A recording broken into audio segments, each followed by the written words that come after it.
अस्सलाम वालेकुम, welcome again to my channel super Chiniot mobile. एक और अदर एपिसोड के साथ मैं हाजिर हूँ आपके इस चैनल पे सुपर चिन्योड मोबाइल पे, जो कि मोबाइल्स के मुतल्लिका है। और मैं इस पे अनबॉक्सिंग की वीडियोस देता हूँ आपको।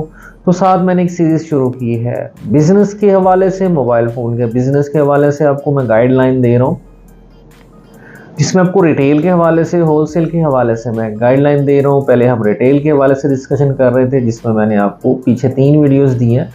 अगर आपको उनके हवाले से इंफॉर्मेशन चाहिए तो आप उन तीनों वीडियोस को देखिए कि कारोबार कैसे स्टार्ट करते हैं, उसमें क्या क्या ऐसी राज की बातें हैं जो आपको पता होनी चाहिए, और कहाँ से सामान ख़रीदना है। जब आप सामान वगैरह ख़रीद लेते हैं, फिर उसके बाद उसको कैसे आपने लगाना है, कैसे इस पर नंबरिंग लगानी, किस तरह उसको वहाँ पे महफूज रखना है और कहाँ से लेना है। ठीक है, ये भी मैंने आपको बताया कि जब आप होलसेल और रिटेल दोनों में बिज़नेस करना चाहते हैं तो उसका फ़र्क होता है, क्योंकि रिटेल का जो बिज़नेस होता है उसके लिए आपको मौके पे रिप्लेसमेंट चाहिए होती है, आपके पास इन्वेस्टमेंट कम होती है। जब थोड़ी इन्वेस्टमेंट होती है तो आपको क्या करना होता है, अपना पैसा सेव रखना होता है, क्योंकि आप एक चीज़ क्वांटिटी कम ला रहे हैं और उसमें ख़राबी निकल आती है तो आपका पैसा बाउंड पड़ा रहता है जब तक आप जाके वो चेंज नहीं करते। तो इसलिए मैंने आपको ये मशवरा दिया था कि आप रेट कंपेयर करके अपने लोकल एरिया से परचेज़ करें, ताकि आपको रिप्लेसमेंट में आसानी मिले। और बाकी रेट कंपेयर करना तो ज़रूरी है, उसके लिए आप बड़े शहरों का रुख कर सकते हैं, वहाँ से प्राइसेस ले सकते हैं, या आप फ़ोन पे भी इंफॉर्मेशन ले सकते हैं। तो एक तो ये चीज़ आपको मैंने गाइड की कि आपने ख़रीदना क्या से, जब ख़रीद के लाए आपने शॉप पे उसको नंबरिंग लगानी है, यानी इस हिसाब से कि आपने जहाँ से परचेज़ किया है उस पार्टी का नाम उसमें मेंशन होना चाहिए। फिर आपने किस रेट पे परचेज़ किया उसके लिए आपने कोड बनाया होना चाहिए, जिसके मुताबिक आप रखें, ताकि आप जब चीज़ सामने रखें कस्टमर्स के तो आपको कंफर्म हो कि ये मेरी परचेज़ क्या है। क्योंकि जब आप आइडिया पे रेट देते हैं तो आप अपना कस्टमर ख़राब कर रहे होते हैं। कैसे, आपको पता ही नहीं होता है कि मेरी चीज़ की परचेज़ क्या है, मैंने उससे प्रॉफिट क्या रखना है। क्योंकि अगर आप ज़्यादा अंदाजे पे या तो आप चीज़ महंगी बेच देंगे या आप बहुत ही सस्ती बेच देंगे। सस्ती बेच देंगे तो आपका लॉस हो जाएगा, महंगी बेच देंगे तो कस्टमर का लॉस हो जाएगा, बल्कि आपका कस्टमर ज़ाया भी हो सकता है। तो अपने रिटेल के लेवल पे जब काम करना है तो इन चीज़ों का ख़ास ख्याल रखना है। जब रिटेल के लेवल से आगे आप जाते हैं, आपको लगता है कि आपके पास अच्छी अमाउंट भी है, आपके पास अच्छी जगह भी है, और आप अपने जो बहुत सारे कस्टमर्स उन्हें डील भी कर सकते हैं, फिर आप होलसेल लेवल पे भी जा सकते हैं। लेकिन इसके लिए पहले आपको रिटेल लेवल पे मजबूत होना होगा। उसमें ये बेनिफिट होता है कि आपको एक जगह से प्रॉफिट आ रहा होता है। जब आप होलसेल लेवल पे काम शुरू करते हैं तो आपको बहुत ज़्यादा कंपटीशन का सामना करना पड़ता है, जिसमें छोटे शहर के होलसेलर्स भी शामिल होते हैं जहाँ आप रह रहे होते हैं, और फिर बड़े शहर के होलसेलर्स भी होते हैं जिनके पास ज़्यादा क्वांटिटी में स्टॉक होता है।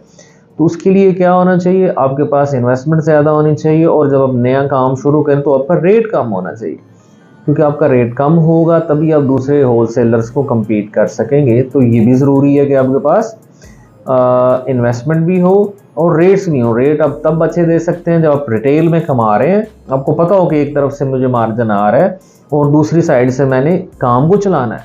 जब आपका काम चल जाता है, उसमें 6 महीने लगे, उसमें साल लगे, आपका चाहे वो रिटेल का है चाहे वो होलसेल का है, देन आप उसमें प्रॉफिट मार्जिन अपना अच्छा कर सकते हैं, क्योंकि आपकी मार्केट वैल्यू बन चुकी होती है। आप अच्छी चीज़ ला के बेच रहे होते हैं, कस्टमर आपसे मुतमिन होता है तो दोबारा आपके पास भी आता है।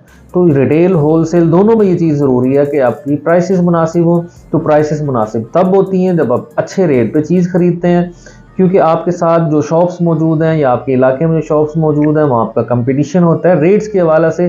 तो आजकल कस्टमर जाते साथ ही परचेजिंग नहीं करता, बल्कि 2-3 शॉप से रेट लेके फिर आपसे चीज़ ले रहा होता है। अगर आपका रेट ज़्यादा होगा तो अल्टीमेटली आपकी चीज़ सेल नहीं होगी। तो रिटेल लेवल पे आपने इस चीज़ पे फोकस करना है कि चीज़ भी अच्छे लेवल पे अच्छी ख़रीदनी है, प्राइसेस भी आपने परचेजिंग अच्छी करनी है, और उसे सेल भी मुनासिब रेट पे करना है। ये उस बंदे के लिए बहुत अच्छा है जो मुस्तकिल ये काम करना चाहता है। कुछ लोग ऐसे होते हैं जो आर्जी तौर पर कुछ पैसे बनाने के चक्करों में होते हैं, और जब वो अपनी चीज़ कॉस्टली बेचना शुरू कर देते हैं तो उसका रिज़ल्ट क्या निकलता है, अपनी दुकानदारी वो ख़राब कर लेते हैं। जो उनका कारोबार है वो इसलिए ख़राब होने लग जाता है कि हर चीज़ में जब वो बहुत ज़्यादा प्रॉफिट लेने लग जाते हैं तो कस्टमर जो होता है वो उनका ख़राब होने लग जाता है, वो दोबारा नहीं आता, जिसकी वजह से एक दफ़ा तो उन्हें प्रॉफिट आ जाता है लेकिन उनका काम मुस्तकबिल में नहीं चलता है। तो ये आपने देखना है कि आप जो काम करने लगे हैं वो आप लाइफ टाइम करना चाहते हैं, या आप थोड़ी देर के लिए जस्ट प्रॉफिट अर्न करके अपना कुछ और काम करते हैं या करना चाहते हैं। उसकी वजह यह है कि बाद लोगों के दो काम होते हैं, मतलब उनकी पहले कोई और शॉप है, बुक शॉप है या कोई जनरल स्टोर है, साथ उन्होंने मोबाइल रखे हैं, तो उन्हें नज़र आ रहा होता है कि हम जनरल स्टोर में से इतना प्रॉफिट ले रहे हैं तो हम मोबाइल में भी इतना ज़्यादा प्रॉफिट लें। तो उससे रिज़ल्ट ये निकलता है कि उनका एक साइड तो चल रही होती है, क्योंकि जो जनरल आइटम है वो काफ़ी ज़्यादा सेल हो रहा होता है, वो हर बंदे ने लेना है, जबकि मोबाइल हर बंदा लेने वाला नहीं होता। मखसूस लोग होते हैं जो चेंज करने वाले होते हैं, जो गुम होने की वजह से ले रहे आते हैं या किसी अपग्रेड करने के चक्करों में आ रहे होते हैं। तो इन चीज़ों को मद्देनज़र रखना बहुत ज़रूरी होता है अगर आप अच्छे लेवल पे काम करना चाहते हैं, अपनी गुडविल बनाना चाहते हैं, इसमें से कमाना चाहते हैं। तो परचेजिंग के लिए आपको मैं चीज़ बता चुका हूँ कैसे करनी है, उसके लिए प्रीवियस वीडियोस भी हैं, इस वीडियो में थोड़ी बहुत गाइडलाइन दी है। फिर उसको जब सेल करना है और उसमें से प्रॉफिट मार्जिन कितना रखना है ये भी आपने फोकस करना है। प्रॉफिट मार्जिन मिनिमम रखें, मिनिमम, क्योंकि आपका नया काम है। जो पुराने बंदे काम कर रहे हैं और जिनकी गुडविल बन चुकी है, या तो वो बन चुकी होती है या वो ख़राब हो चुकी होती है। क्यों कि अगर वो बहुत महंगी चीज़ें सेल करते रहें तो उनकी आहिस्ता आहिस्ता दुकानदारी कम हो रही थी। फिर वो पता क्या कहते हैं, मार्केट में ग्राहक ही नहीं है, मार्केट में कस्टमर ही नहीं है, हमारे पास काम ही नहीं है। वो इसी वजह से नहीं होता, फिर उन्होंने अपना कस्टमर ख़राब कर लिया होता है। क्यों ख़राब कर लिया होता है कि हर कस्टमर को वो चीज़ें महंगी दे रहे होते हैं। जब वो महंगी देते हैं तो कस्टमर उनका ज़ाहिर बात है टूट जाता है। तो इन चीज़ों को आपने मद्देनज़र रखना है जब भी आपने मोबाइल का काम करना है। ये सिर्फ मोबाइल की लाइन में नहीं, हर लाइन में ये ज़रूरी है कि आपका प्रॉफिट मार्जिन जायज़ हो, ताकि वो कस्टमर कहीं से चेक भी करे तो उसे महसूस हो कि ये बंदा हमें अच्छे रेट पे चीज़ देता है, मैंने दोबारा इसी के पास जाना है। कस्टमर से डायरेक्ट इंटरेक्शन होनी चाहिए। उसके बाद आपका क्या चीज़ ज़रूरी होनी चाहिए कि आप कस्टमर को अच्छे चेहरे से, अच्छे लहजे से, इखलाक से डील करें। ये चीज़ भी आपके बिज़नेस को बेहतर करती है। खैर वो आप पे डिपेंड करता है, हम तो फ़िलहाल आपको चंद वो चीज़ें ज़रूरी बता रहे हैं जो आपने रखनी है। मैंने आपको बताया प्रॉफिट मार्जिन, तो ये मोबाइल की फील्ड ऐसी है जिसमें मार्जिन अच्छा है, रिटेल लेवल पे बहुत अच्छा है, क्योंकि बाकी भी जितने आपके पास दुकानदार बैठे हैं उन्होंने एक सेटअप बनाया होता है, उनकी एक दुकान होती है, उसका किराया दे रहे होते हैं, इसके अलावा बिजली का बिल दे रहे होते हैं, खाने पीने का खर्चा होता है, मेहमानों का खर्चा होता है, और बहुत सारे और भी ऊपर वाले खर्चात होते हैं। वो निकालने के लिए ज़ाहिर बात है अगर उन्हें मोबाइल में से निकालना है तो अल्टीमेटली जो बटनों वाला सेट है उसमें वो 400-500 मिनिमम प्रॉफिट रख रहे होते हैं। तो आपने भी क्या करना है, इसी मार्जिन में ही गेम करनी है मोबाइल बेचते हुए। लेकिन ये नहीं करना कि आप 1000 के चक्करों में हो कि मैं एक सेट ऐसा लूँ बेचूँ जिसमें 1000-1500 मुझे बच जाए, शायद आपका सेल भी हो जाएगा, लेकिन वो आप अपने हाथों अपना गाँव ख़राब कर रहे हैं। बाकी रहेगी इसमें चार्जर, बैटरीज, हैंड फ्रीज। तो यही तो मैं बता रहा हूँ कि जो मार्जिन ज़्यादा है वो चार्जर, बैटरीज, हैंड फ्री में। देखें मोबाइल की जो है प्राइस वो है 3000, 4000, 3500, उसके साथ 400-500 प्रॉफिट ले रहे हैं क्योंकि उस पर इन्वेस्टमेंट भी ज़्यादा है। जब आपने एसेसरी एक चीज़ 200 की खरीदी है तो वो आप देखें आराम से 300 की, 400 की बिक जाती है। लेकिन अगर वो कहें कि हमने 500-600 में बेचनी है तो अल्टीमेटली कस्टमर भी ख़राब होगा, प्रॉफिट मार्जिन भी आपका ख़राब होता जाएगा, हालांकि आप थोड़ी इन्वेस्टमेंट में ज़्यादा कमा रहे होते हैं। तो चंद एक एग्जांपल्स ही आपको दिए हैं। इसी तरह आप कमेंट सेक्शन में कुछ और भी मेरे से पूछना चाहें किसी हवाले से पूछ सकते हैं, मैं उसका रिप्लाई भी करता हूँ। आप देखिए जितने हमारे दोस्त हैं और हमसे अक्सर क्वेश्चन कर रहे होते हैं इस हवाले से, तो हमने रिप्लाई देते हैं और उन्हें थोड़ा गाइडलाइन देते हैं। तो रिटेल लेवल को भी अब पहले सीखें, उसके बाद आप होल सेल लेवल पे भी जा सकते हैं। लेकिन होल सेल लेवल पे हर बंदा नहीं काम कर रहा होता, रिटेल पे ज़्यादा काम कर रहे होते हैं।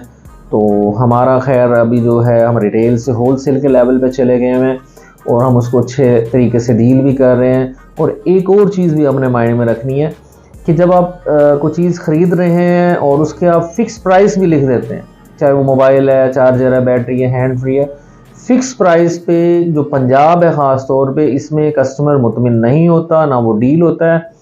बल्कि आपको फ्लेक्सिबल रेट रखने, ऊपर रेट लिखने की अव्वल तो ज़रूरत ही नहीं है। आप पहले रेट बताएं, फिर उसमें फ्लेक्सिबिलिटी दें और कस्टमर को सेल करें।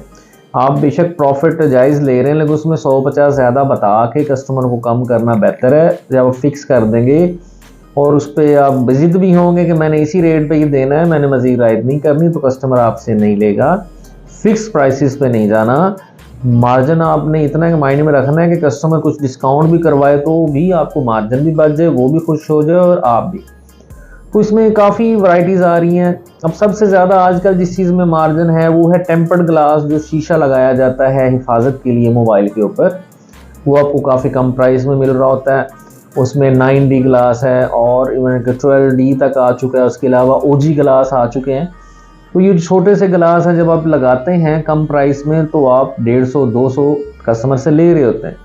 मिनिमम जो हल्के से हल्का ग्लास भी लग रहा होता है वो 100 रुपये में लग रहा होता है, तो वो भी आपको अच्छा प्रॉफिट दे रहा होता है। अगर आप दूसरे बिजनेस से कंपैरिजन करेंगे तो उनसे ही अच्छा प्रॉफिट दे रहा है। तो भी फिलहाल इस हवाले से थोड़ी सी आपको मैंने गाइडलाइन दी है। मजीद अगर आपको इन्फॉर्मेशन वगैरह लेना चाहते हैं कमेंट सेक्शन में मुझे कमेंट कीजिए, मैं इंशाल्लाह आपको जवाब भी दूंगा और आपको मजीद गाइड भी करूंगा। इसी सीरीज़ में मजीद वीडियोस भी आपको दूंगा, तो आप कमेंट सेक्शन में बताइएगा आपको ऐसी वीडियोस चाहिए। तो इंशाल्लाह मैं आपसे मिलता हूँ अगली वीडियो में नए टॉपिक के साथ। अपना ख्याल रखिएगा। अल्लाह हाफिज़।